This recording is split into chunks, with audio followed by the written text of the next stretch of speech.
Bismillahirrahmanirrahim. Assalamualaikum warahmatullahi wabarakatuh. Alhamdulillahirrabbilalamin. Allahumma sholli ala sayyidina Muhammad wa ala sayyidina Muhammad wa barik wasallim. Gimana kabarnya anak-anakku di rumah? Mudah-mudahan dalam keadaan sehat selalu, dan orang tuanya senantiasa sehat selalu juga, dan dilancarkan segala urusan dan pekerjaannya. Amin ya Allah ya rabbal alamin. Bertemu lagi dengan Bapak. Sebelum kita belajar, tolong dibantu untuk di like dan di subscribe channel Bapak ya, agar berkembang. Amin. Pada kesempatan ini kita masuk ke judul baru, yakni indahnya nama Allah Subhanahu wa Ta'ala. Jadi apa tuh artinya indahnya nama Allah? Jadi kita menjelaskan tentang Asmaul Husna. Apa Asmaul Husna artinya? Artinya adalah nama-nama baik Allah Subhanahu wa Ta'ala, atau nama-nama agung Allah Subhanahu wa Ta'ala. Mudah-mudahan pendengaran kali ini anak-anak bisa mendengarkan dengan baik, jangan bercanda, dan bisa memperhatikan dengan sungguh-sungguh. Pada kesempatan ini kita coba memperhatikan gambar terlebih dahulu yang ada di samping Bapak, yakni tentang luar angkasa atau planet di atas langit, atau di langit Allah Subhanahu wa Ta'ala. Ada apa kira-kira? Ada planet-planet ya, ada matahari, bulan, bintang, apa segala macamnya di atas sana. Kenapa bisa indah seperti itu? Karena Allah yang mendesain, Allah yang mentakdirkan seperti itu. Jadi tidak akan berbenturan. Kemudian di muka bumi begitu indahnya ciptaan Allah Subhanahu wa Ta'ala. Begitu juga kita manusia, dari kecil kemudian dari dewasa, bapak-bapak, kemudian kita meninggal, atau kakek-kakek kemudian kita meninggal. Maksudnya apa? Maksudnya akan membahas tentang Asmaul Husna yang mengenai tadi yang kita lihat gambar. Yang pertama adalah Asmaul Husna As-Somad. Jadi yang pertama kita akan menjelaskan Asmaul Husnanya As-Somad. Jadi Allah punya nama yakni As-Somad. Apa kira-kira artinya? As-Somad artinya yang maha dibutuhkan, atau tempat meminta pertolongan, meminta kebaikan, itu dari As-Somad. Di dalam Quran ada tuh al-Ikhlas ya. Qul huwallahu ahad, Allahus samad. Allah tempatnya meminta, Allah tempat meminta pertolongan. Mari kita cermati juga gambar sebelah kita, sebelah Bapak, bahwasanya ada semut atau ada nasi. Bagaimana semut itu mengambil nasi, atau bagaimana semut itu membawa sesuatu selain nasi atau gula? Apakah mereka sendirian membawanya? Mereka membawa makanan, terusus binatang, maka mereka berbutuh gotong royong, membutuhkan pekerjaan yang bersama. Begitu juga kita, nasi tadi bisa jadi dimakan oleh semut atau binatang lain. Begitu juga kita, pasti makanan kita adalah nasi. Oke, apakah kita bisa membuat nasi sendiri? Tidak. Kita harus yakni meminta bantuan orang lain, atau kita tidak bisa hidup sendiri, pasti membutuhkan orang lain. Tapi beda dengan Allah Subhanahu wa Ta'ala.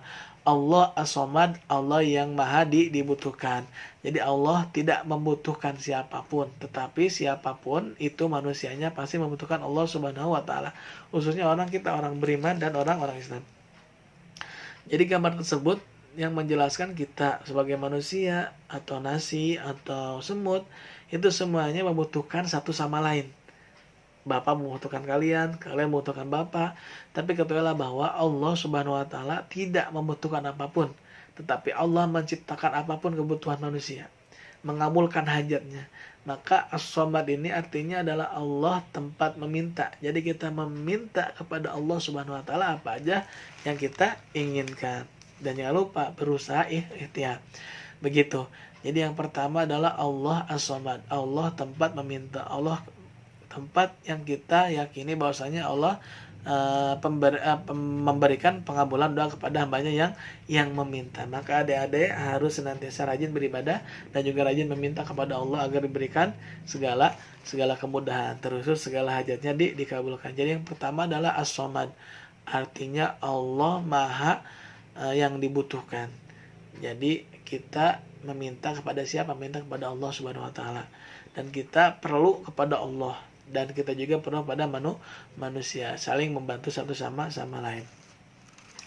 Begitu yang pertama as-somad. Yang kedua adalah al-muqtadir. Apa al-muqtadir? Yang maha mengatur, yang maha menentukan.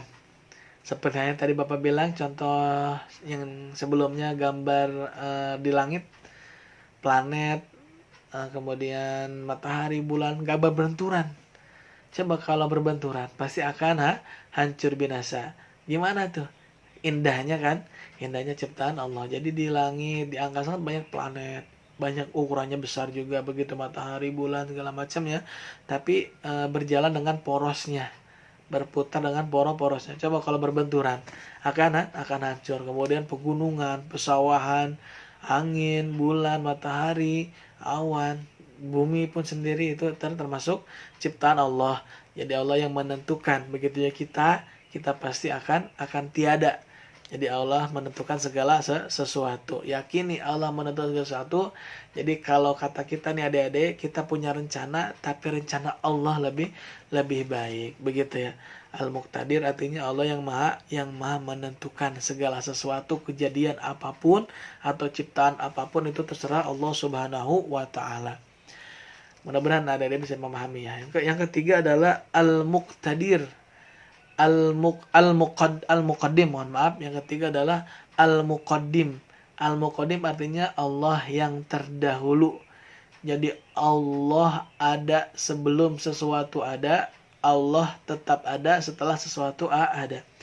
Al-Muqaddim, Allah yang terdahulu ada. Jadi Allah lah yang ada dari awal sampai yang akhir. Dan Allah tidak membutuhkan waktu dan tidak membutuhkan tempat.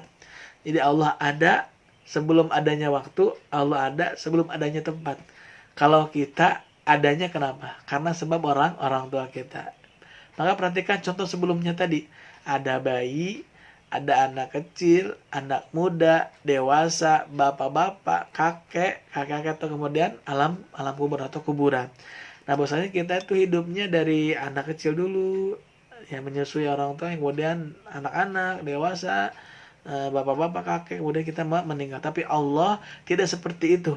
Allah terdahulu sudah ada dan kita pasti bertemu dengan Allah di akhirat nanti. Mudah-mudahan bisa memahami ya yang artinya al-muqaddim. Al-muqaddim artinya yang terdahulu. Jadi Allah yang maha ajali, yang maha ada dari dulunya, tidak membutuhkan apapun, dan kita yakni membutuhkan Allah Subhanahu wa taala. Kalau kita lihat lagi, lihat kursi, lihat rumah, lihat tempat tidur, lihat meja, itu siapa yang menciptakan? Yang menciptakan secara lahir ya, secara penglihatan mata anak-anakku adalah manusia. Pada hakikatnya itu dari Allah Subhanahu wa taala. Coba kalau kursi itu dari mana? Dari pohon-pohon, dari siapa? Dari Allah Subhanahu wa taala. Jadi Allah Maha terdahulu, tidak diawali apapun dan tidak diakhiri dengan apapun. Allah awal sampai akhir, Allah tetap sama ada dan tidak akan pernah tidak ada. Allah tidak akan mati, tapi manusia pasti akan mati, dan manusia ada mulanya dan Allah tidak ada mulanya. Yakni Allah tetap yang maha terdahulu dan tidak ada siapapun yang mendahului Allah. Jadi Allah maha terdahulu, begitu ya, dan tidak akan pernah mati. Kalau kita pasti akan mati. Kemudian yang terakhir adalah al-baqi. Al-baqi apa artinya? Kemudian kita menjelaskan al-baqi nih. Al-baqi ini artinya yang maha kekal. Al-baqi artinya yang maha kekal. Yang kekal maksudnya apa? Maksudnya adalah Allah tidak akan berubah bentuknya. Allah tidak akan mati. Allah tidak akan membutuhkan apapun. Jadi Allah artinya al-baqi, Allah yang maha kekal. Beda dengan manusia, hewan, tumbuhan. Tumbuhan akan mati pada waktunya, hewan akan mati pada waktunya, kita sebagai manusia pun akan mati pada waktunya. Tapi Allah Subhanahu wa taala tidak akan pernah berubah sedikit pun dan tidak akan mati. Jadi Allah yang maha al-baqi, yang maha kekal. Maka dari itu kita harus membutuhkan Allah Subhanahu wa taala. Mungkin dari Bapak cukup sekian. Mudah-mudahan adik-adikku di rumah yang soleh-soleha bisa memahami, bisa mengerti, dan bisa paham. Kemudian dipraktekkan dalam sehari-hari. Kita ulangi lagi, yang pertama adalah, apa tadi yang pertama? As-Samad. Yang kedua adalah Al-Muqtadir. Yang ketiga adalah Al-Muqaddim.